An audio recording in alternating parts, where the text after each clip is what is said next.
Hey there, welcome to another podcast with Homegrown Fitness. I am your host, Beth, and today's guest is Ashley Mattek. Did I say that right? Yeah. Okay, just making sure. So Ashley is a friend of my cousin's, and we've been in connection before, and she is just a phenomenal soul doing so many great things within our area, within the community, also Green Bay area. She is the owner of Ink and Splash, which is a watercoloring card, motivational, inspirational design. She also, has a wellness calendar, which she just came out with the new planner for this 2026, which is crazy. We're already there. Yeah. But I am going to have her introduce herself and give us a little history, a little journey of how you got to where you are today. Well, first off, I just want to say thank you for having me on the podcast. Super excited to be here. So I have been a mental health therapist in the community for the last almost 11 years, which is wild to think about. And I specialize in anxiety, depression, and also have a specialization in trauma work and PTSD, working with individuals with PTSD. And through my work as a therapist, I am also really passionate about art and implement a lot of like expressive arts into the work that I do. And that really inspired the small business Ink and Splash, which you had introduced. And this small business is really about, motivational and inspirational messages and raising awareness for mental health. We also raise funds for nonprofits that support mental health. So we donate 3% of all of our sales to nonprofits that support mental health. So we really just want to continue to be a presence of resilience and mental health in the community, and also have the opportunity to give back. We're really excited to continue to share our message and to create new watercolor designs. I hand draw and paint all of our designs. Yes. She is the artist behind every single piece, which is so unique because you don't really get that very often. And you can put your heart into every single detail and showcase it and just build that connection with the purchase, with the client. That little individual piece. It's so great. Now, did you go to school for therapy or was it art therapy? What was your schooling? Yeah. So I went to school for mental health therapy, so clinical mental health. I don't have an art therapy certification, but I still use it as a treatment modality in my therapy. And art has always been my outlet. It's been the way that I've expressed myself. It's my self-care. I'm a huge type A person in my everyday life. So I love order and organization and having control and everything, like calendars and planning everything. And I found that watercolor is just this beautiful way of being able to let go of control in a way that I feel safe and comfortable with. So it's really my therapy. And so being able to draw and paint all of the Ink and Splash stuff is really my emotional outlet. So I'm very thankful and grateful that we've been able to create a small business that I can pour my heart and soul out in and be able to rejuvenate and provide, practice self-care, but then other people can enjoy. Absolutely. Art was always something that I truly enjoyed too. So through high school, as I was kind of going through my own personal growth, I would find myself in the art classroom and I loved it. It was peaceful. It was quiet. And it's where you could just tune in. Like you said, you could let go. And also singing. I know you're a singer too. Didn't you do choir? I did, yeah. Yes. So both art and singing have always been just a part of my soul. And it's funny because I'll sing sometimes at the gym and people are like, oh, you have such a great voice. I'm like, thank you. We'll have to do a practice karaoke session here. Oh, I'm not good at singing. I was in choir, but I was not good at I'm sure you can hit the tunes. I'm sure you can hit those tones. Art was just phenomenal. And I did try to stick with it a little bit. And actually when I went through college, I researched a little bit more about art therapy too, because I was always into trying to help people and trying to find the best way fit on things that also I enjoyed as well. You enjoyed your art and you were able to implement that into your practice. And I think that's phenomenal because there's a lot of people out there today that are still trying to find that. Yeah. Still trying to find that little piece to make it a little bit more enjoyable for them. Mm-hmm. With your background and your training, how do you implement that into your practice? Where are you currently working? So I work at Catalpa Health in Appleton. It's a pediatric mental health facility. So we see clients from basically birth all the way up to 18 and beyond. Mm-hmm. So I do a lot of watercolor arts in therapy. I think there's a lot of like beautiful metaphors that go along with watercolor in terms of like if somebody has perfectionistic tendencies or struggles with like letting go of control or like tolerating uncertainty. I think that there's a lot of like metaphors and like teaching moments in those, in the opportunity of using watercolor.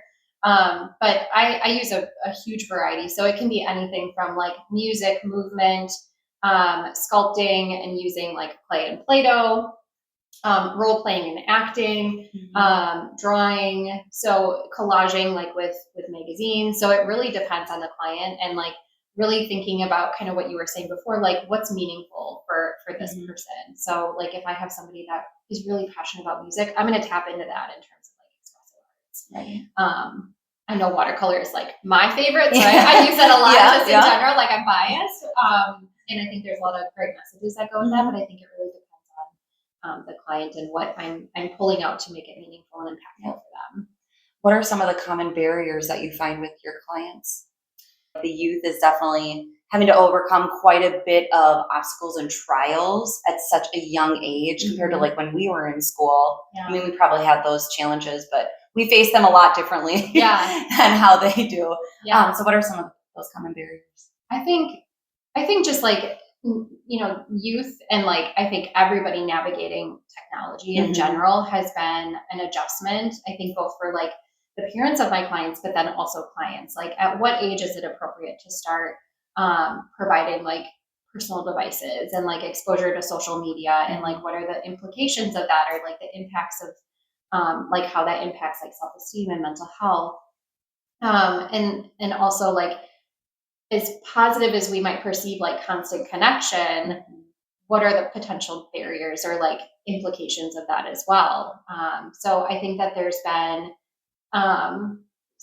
some shifts and adjustments with technology, which could cause some like increased like anxiety, difficulty with social anxiety, not being able to like socialize face to face or know how to socialize face to face the same way that maybe like our generation has. That looks different because we're socializing through a phone often. We're on social media outside of like when we naturally had those breaks, right? Like we saw our friends at school and then we came home and we might have logged on AOL, like, for an hour or two, but it wasn't this constant connection. So I think that there's a lot of shifting dynamics with how we're relating with technology that I think our youth are navigating. And I think that has caused an increase in anxiety. And then I also think just in general, there's been a shift in terms of like extracurricular activities and this busyness. And I think social media has also played a role in that of what we're seeing other families doing or what other kids are doing and this pressure to kind of keep up with in some sense. So I think that that causes in itself, maybe like a lack of connection or intentional connection with family. Families are a lot busier, so they're on the go often. So I think that then some of our maybe teens are potentially feeling burned out, or at least some of the clients that I see are feeling burned out and anxious and overwhelmed because then they are also taking like college prep courses and things like that. So I think that there's a lot of pressure and just a lot in general. It's like the constant rush. Yes. You're looking at on Facebook and social media and looking at, like you said, the families, and you're almost like relating, trying to resemble yourself to them and what this family is doing. And it's like, why am I not doing that? That's actually one of the reasons why I pulled back a little bit from social media myself around like August. And I'm still kind of pulled back, and I'm grateful for that because I was looking at everybody posting for their businesses and what they were doing with their families. And it's like, you know what? I need to stop. I need to step away. I'm doing what I can for my family and for my business. It's like taking that little minute to reflect and be like, we have done so much as a family together, and learning to be grateful for what you currently have versus wishing for what you don't have. Yeah. I think that's really hard, like you said, to navigate and educate and teach people to practice. Mm-hmm. Is that a skill that you work with your clients with? Yeah, absolutely. I think you nailed it on the head. Like, I think gratitude is it's such a powerful skill. And I think it's a really underrated skill. Like, I think that, I find often, like, I'll talk about gratitude in sessions and, like, you know, it kind of boils down to, well, look at what you have to be thankful for. And, you know, like, kids will be like, you know, like, yes, really, that's what you want me to do, right? So, like, it feels like such a minimal skill, or, you know, not this like profound, like golden nugget of a skill that's going to really fix anything. And yet, like, research shows over and over that gratitude is so powerful. And the way that we believe really influences, like, our beliefs about the world, about ourselves, our capabilities, our relationships. And so I think we need to focus more on that, especially when we are exposed constantly to everybody else and comparing ourselves to everybody else. It's easy for us to get stuck down this rabbit hole of this scarcity mindset, or this, like, belief that, like, we're not as good as other people, or other people are doing the things that we should be doing. Correct. And I think that can really create this negative mindset where we're always stuck in focusing on what we don't have rather than what we do have. It's that society norm. It's like that new norm that they're trying to create and place on, you know, like, you start a family at this age, you start having kids at this age, you're supposed to be working at this, you're supposed to make so much at this, and go to different events. And I do agree with, I think there's so much on a child's plate at a young age. I mean, they're starting sports now at ages 3rd grade. I mean, I remember Pop Warner. Pop Warner was for the youth, and that was through the YMCA program, which I'm not sure who that's through anymore. I mean, my brother did that. But I mean, now they're starting basketball at 3rd grade. They have all these AU teams constantly working every summer for baseball, and volleyball is now a year-round sport, just like baseball. I'm like, whatever happened to kids being kids? Getting outside, playing catch, riding their bike, getting dirty, shoveling in the sand, you know, like, that is one thing I've tried to, you know, encourage my daughter to do different things from our oldest, from dance. I've tried horseback riding with her, and she wants to do it, but she's not, like, thrilled to do it. Like, and the one thing that I just really hang on to is the comment when I do and try to encourage her to do something. She goes, I just want to be home. I want to be home with my family. Mind you, her and her sister are butting heads constantly right now. And it's driving my husband and I, like, insane, because our 4-year-old wants to do everything her big sissy does. Like, everything to a T. And I was just thinking last night, because they share a room, I said, I'm thinking maybe it's time that the big sister gets her own solo room and we separate the toys, so then our middle doesn't go and touch everything, because, you know, we're in that phase where she wants to touch everything, even when it's not hers. And it's just because of curiosity.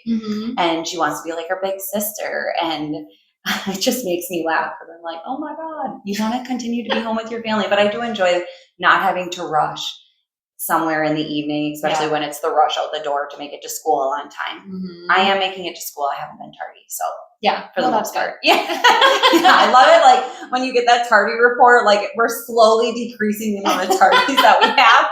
And the principal, when he gives me a high five in the morning, I know I'm thriving. So like, that's great. Goals for the day. Right. What are some techniques or advice that you could probably give to parents who are trying to navigate this and figure out maybe if their child needs maybe some more assistance, or needs new tools, or maybe should work with a clinical therapist? I think that's a really good question. And I think that's one of the most asked questions that I think we get as therapists, is like, when do I know if my child is struggling, or when do I know when to, like, reach out for help? And I think a good ish answer. I think it depends. I think every child is different. Every child's temperament is different. Their personality is different. And so thinking about, like, if you feel like your child is acting outside of the norm of their temperament, their ability to, like, manage emotions, or if it's impairing their daily functioning, if they are not able to follow through with, like, what they like to do, if they are isolating more or not engaging like with other people out like within the scope of what's typical for them. Like if they're more shy and that's just kind of their temperament, but it's creating even more of a barrier. So really thinking about like your child and is what you're seeing outside of the norm of what you'd expect for your kiddo, or if it's impairing their daily functioning.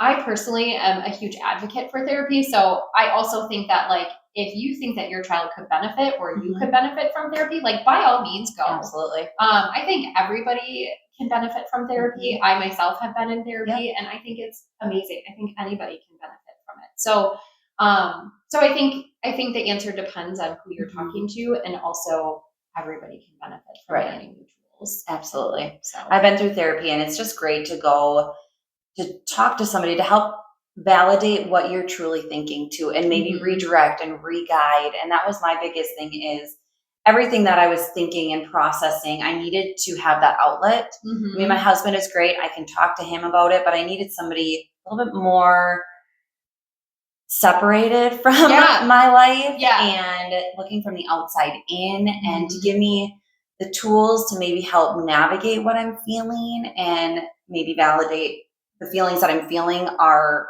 legit. They're normal. That's okay. It's normal to feel like this, because that's what we do for our clients. That's what we do with our kids every single day. So it's like, maybe instead of putting our kids in timeout, we need to put ourselves in a quiet room with the lights off and plug our ears. You know, I just recently did that. And it was like, I told my husband, I said, I just need 10 minutes, 10 minutes. And he peeked his head into the closet.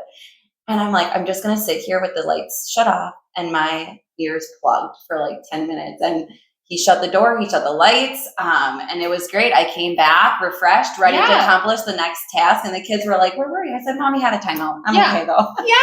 But it's like, they understand, they're starting to understand, like, Mommy and Daddy need that time alone. Like, even when I'm working a little bit of a later shift, I usually, it's like a tag team, you know, like if you're home solo with the kids for a short period of time, it's like, okay, it's your turn. Just give me 10 minutes. And that's kind of how Adam and I navigate it a little bit. And then obviously we join forces and try to tackle them head on as best as we possibly can, because being a parent is really challenging. Having kids is very challenging, and of all ages, because I mean, they're trying to navigate and learn everything themselves. And that's what we're here for as parents, is to help teach them and educate them. So I definitely validate, like, do therapy if you feel like you need a little bit more advice or direction, just to give you some additional tools. That's one of the main reasons why I joined and started, was because I was like, I need some additional tools to become a better parent. Because I felt like I was failing for a little bit. I also I was like in this calmness, and I didn't know how to handle that. I'm constantly on the go. I'm constantly in a rush. I'm always thinking of what's happening next versus like, okay, you know, I have a minute to breathe. What do I do with it? Like, how do I tackle this? And it was very unknown to me, and I needed somebody to help me like understand that. Yes. I love that. And I can also relate with like, wait, I can sit here, like, what, I should be doing something. What do you mean? What do you mean? It's like, you have to like teach yourself that. And that's where, like, I just remember when I first got into kinesiology and personal training and group fitness, I went to some yoga class and I could not sit still for the life of me. And it was just like, no, that's not my thing. I'm a boot camp girl. I need to work hard. I got all this energy. I need to burn it. Now, like, obviously through the 11 years of me being in this industry, I love yoga. I love teaching yoga. I love practicing it. Sharing the moment to slow down and breathe through the exercises. My yoga is a lot different than other people's. I don't really call it yoga. I call it more of a mobility flow corrective exercise, but it's definitely another opportunity for people to take that minute to breathe, to process, to feel what they're supposed to be feeling, and release it. And I'm sure you practice some of that with your clients as well, just through the art and sculpting. I think sculpting is great, hands-on. And, with gratitude, this being the gratitude month, what are some ways that we can start really practicing that gratitude? What are some quotes that maybe you live by, or wake up every morning and implement? And I think when I'm teaching about gratitude with clients or thinking about gratitude in general, I think it's really important for us to remember that our mind is a really powerful thing. And so whatever we believe will become, and our perception is really formed based on our thoughts. And so kind of keeping that at the forefront of like, what stories am I telling myself right now, and how are those going to influence how I view the world, and then therefore like live in the world and navigate through the world. I think that there's a lot of like really manageable and easy ways that we can start to shift our mindset. And so really being intentional about focusing on a couple things per day, and like setting that intention in the morning can be really powerful. So like waking up in the morning and like, you know, whether it's like practicing a 5-minute meditation and focusing on like one thing that you're going to be intentional about, like, you know, focusing on today, or setting an intention that today I'm going to focus on the glimmers rather than like the triggers or the bad things that have happened. I love that. I'm going to like really point those out and maybe like jot them down throughout the day. Like I'm going to set an intention that every time I notice like a small glimmer, and it could be as like easy as someone held the door open for me, or like I had my favorite latte today, or, you know, it doesn't have to be these like profound moments of, oh my gosh, I won $1 million, or, you know, I got this amazing award at work. Like those are wonderful, and yet they are probably not going to be happening every day. Right. So finding those like little glimmers in your day and setting that intention in the morning.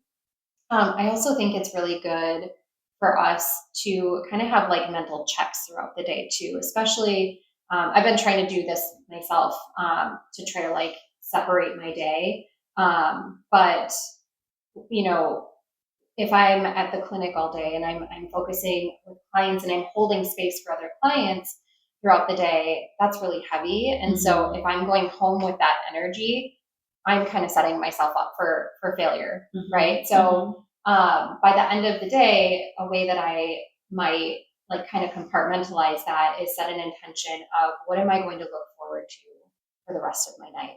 Or I'm going to focus on what I'm thankful for during my workspace, and then I'm going to transition to home, and what am I going to be thankful for when I'm in that space with my family.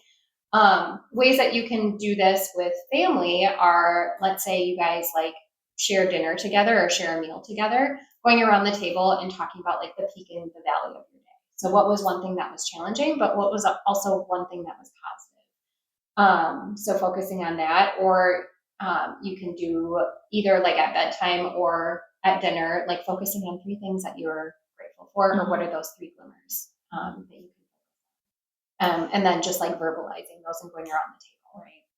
So I think repetition is the biggest thing. So if you are trying to have a practice of gratitude, making sure that you're doing it on a daily basis, because repetition is what creates different brain pathways and automatic thoughts. So the more that we focus on positive things and gratitude, the things that we're grateful for, the more likely that our brain is going to automatically notice those versus noticing the bad things or the negative things or the things that we don't have. Right. And you currently have, thinking of that mental health workbook. I think that would be a great tool to maybe implement for those who want to start adding in this new routine, new behavior. And it's definitely a behavior that, like you said, you have to practice on a day-to-day routine. And if you slip off, it's okay. You can always catch back up on the night before or that night, that evening, and maybe add the kids in with it. If you want to start implementing it, incorporate the whole family. That's one thing that I really do enjoy is going around the table. So we really try to sit down at our dinner table all together as best as possible. And when we do, I always say, okay, what did we learn today? How was your day? What are we grateful for? And, you know, the common things are, I got to play with my friends. I had recess outside.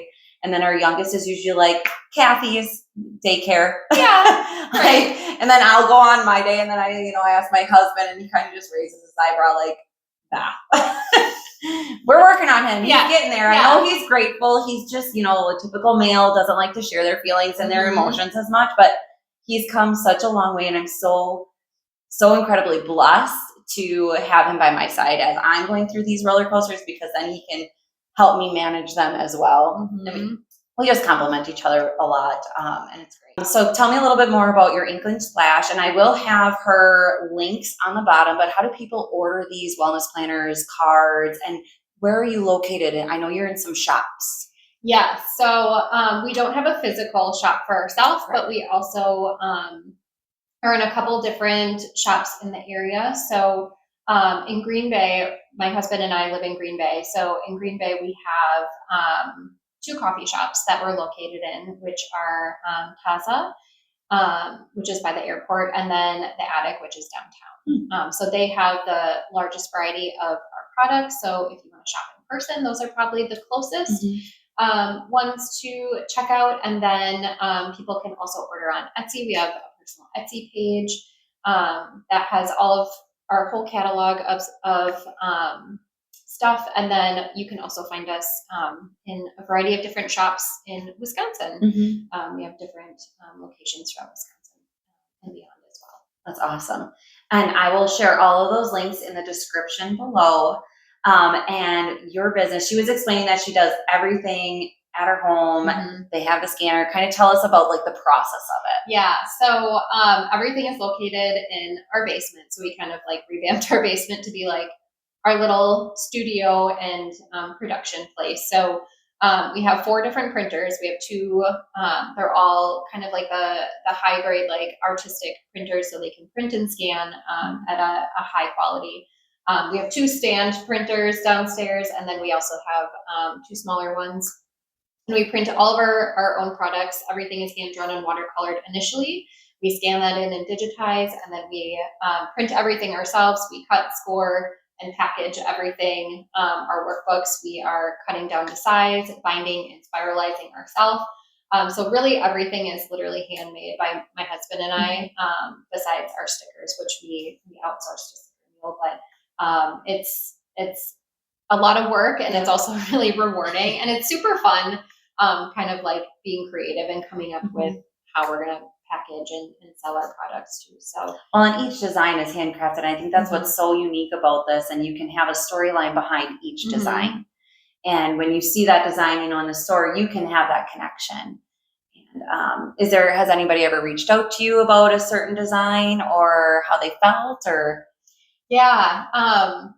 I think that's one of the things that I love most about our brand is that it is so personal, and it is like people resonate with like the images or the quotes or the messages around Ink and Splash. And so I think people feel compelled to share their story. And I think that that's one of the biggest things that Tyler and I really value about our brand is that personal connection, because kind of what you said before, like everything, a lot of things nowadays like are digitized and they're not handcrafted. So I feel like handcrafted is kind of this like commodity, or it's like this luxury now because things can be mass produced. And so we've had a lot of people reach out. So we have people that stop us in public. We have people that email us or send us an Instagram message or a Facebook message and just kind of share their story of like, wow, this card, I got this card from my aunt, or like I got this workbook for a family member who's going through cancer, and like this, it was really beneficial and impactful for them. And so we get a variety of different stories all the time, and I save those stories because it reminds us of like why we're doing this and just the importance of connection and slowing down and like being intentional about what it is that we're putting out. It's great to have that why and to continuously have that why, because being a small business owner, it is an obstacle course. Yeah. Every day is a new adventure, just like being a parent. Every day is a new adventure. Yeah. But like, it's an incredible journey. And it's like, you don't want to ever stop that when you start hearing those stories. And it's just like, we're going to keep trucking along. We're going to keep doing this, and we're going to do it the best that we possibly can. Absolutely. When you said everything is digitalized, it's rare that things are handcrafted. I think that made me giggle because, now like cameras, remember growing up, they had the Polaroid cameras and things like that. Like, I feel like some of this handcraftedness is starting to come back a little bit, because I believe like our generation, now we have kids, we crave that. My kids want to use like my phone and stuff to take pictures. And I'm like, no, let's like, look at getting you your own camera. Yes. And now they have those cameras that automatically print those photos. I said, put it on your Santa list.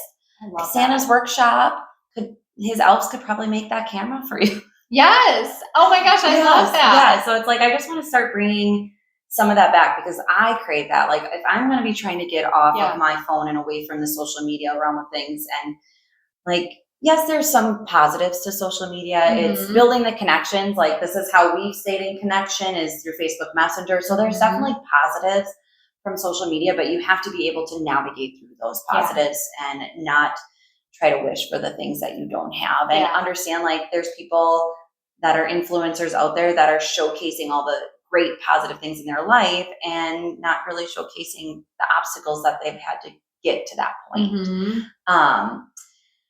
Is there any advice that you want to give to our viewers for moving forward into the new year? To live a healthy, positive mindset? Yeah, I think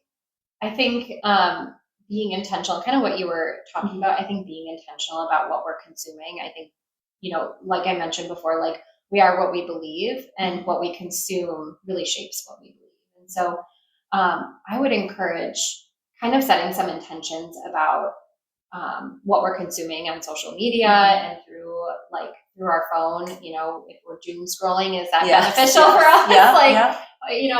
What we're consuming going to help us continue to grow? And then what we're consuming, and then also what kinds of stories we're telling ourselves. So really reflecting inward of what are the stories that you tell yourself, and are those helping propel you forward in the growth, or are they hindering you from that? So I think that goes back to that gratitude discussion that we had, and setting some intention with that too. And you can find all of our stuff in the links below. I would highly recommend getting the wellness planner and along that little checklist journal for mental health, just to help hold you accountable and keep you grounded in the journey of a new behavior. If you have any questions, please shoot us some comments in the description, comments below. But otherwise, I want to say thank you so much for coming on, driving up north. Yes. We're definitely blessed to have you. So, it's really cool. Yes, thank you so much, and I hope you all have a wonderful holiday.